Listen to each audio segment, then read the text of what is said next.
வணக்கம் ஃப்ரெண்ட்ஸ், நான் உங்களுமா அனைவருக்கும் வீக்கெண்ட் நல்வாழ்த்துக்கள். இன்றைக்கி நம்ம ஒரு சூப்பரான இது என்ன பார்த்திங்களா, வாழைக்காய் தான் நம்மளோட ஹீரோ இன்க்ரீடியன்ட். வாழைக்காய் வச்சு இன்றைக்கி ஒரு அட்டகாசமான பொரிக்குழம்பு செய்ய போகிறோம். இந்த வாழைக்காய் வந்து நம்ம உடம்புக்கு ரொம்ப நல்லது. இதில் வந்து பார்த்திங்கன்னா ஆன்டி ஆக்சிடென்ட்லேருந்து ஃபைபர்லேருந்து ஏகப்பட்ட மினரல்ஸ்லேருந்து விட்டமின்ஸ்லேருந்து எல்லாமே இருக்குது.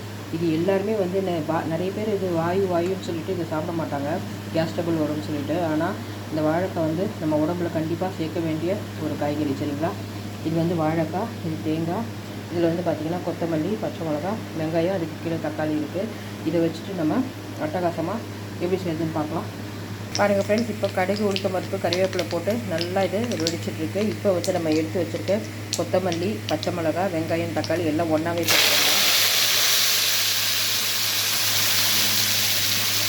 சேர்த்து இதை நல்லா வேக வைக்கணும், சரிங்களா. இதில் லைட்டாக கல்லுப்பு சேர்த்துக்கோங்க, ப்ளஸ் மஞ்சள் தூளும் ஆட் பண்ணிடலாம்.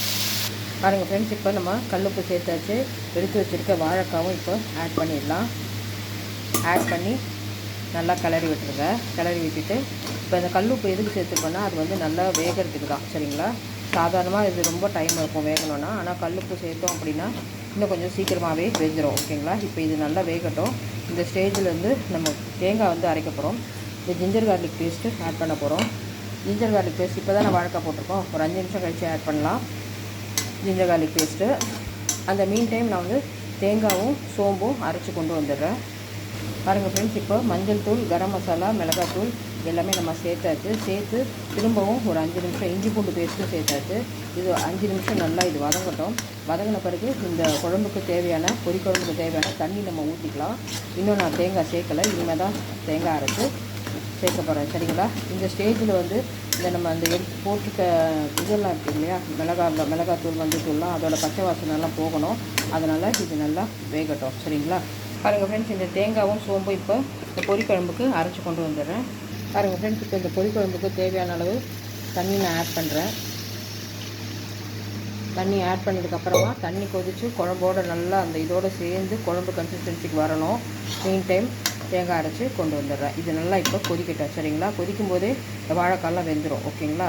ஃப்ரெண்ட்ஸ், இப்போ இந்த பொரிக்குழம்பு நல்லா கொதிக்குது. இந்த ஸ்டேஜில் வந்து நான் எடுத்து வச்சுருக்க தேங்காவை ஆட் பண்ணிக்கிறேன். ஆட் பண்ணி நல்லா கலந்து விட்டுருங்க. கலந்து விட்டு நல்லா 2 கொதி வரணும், சரிங்களா. ஏன்னா தேங்காய் நம்ம போட்டிருக்கோம் அப்படின்னா ரொம்ப நேரத்துக்கு நிற்காது. அதனால் நிறைய ஒரு 10 நிமிஷம் நல்லா கொதிக்க விடுங்க. பாருங்கள் ஃப்ரெண்ட்ஸ், அட்டகாசமான வாழைக்காய் பொரிக்குழம்பு சூப்பராக தயாராகிடுச்சு. நம்ம ஊற்றுன எண்ணெயெல்லாம் மேலே வந்துடுச்சு, பார்த்திங்களா. இதுதான் கன்சிஸ்டன்சி. இது வந்து நீங்கள் சாதம், இட்லி, தோசை, சப்பாத்தி எல்லாத்துக்குமே வந்து நீங்கள் தொட்டு சாப்பிட்லாம்.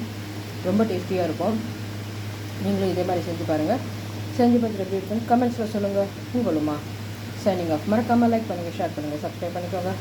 Tata, bye bye, take care.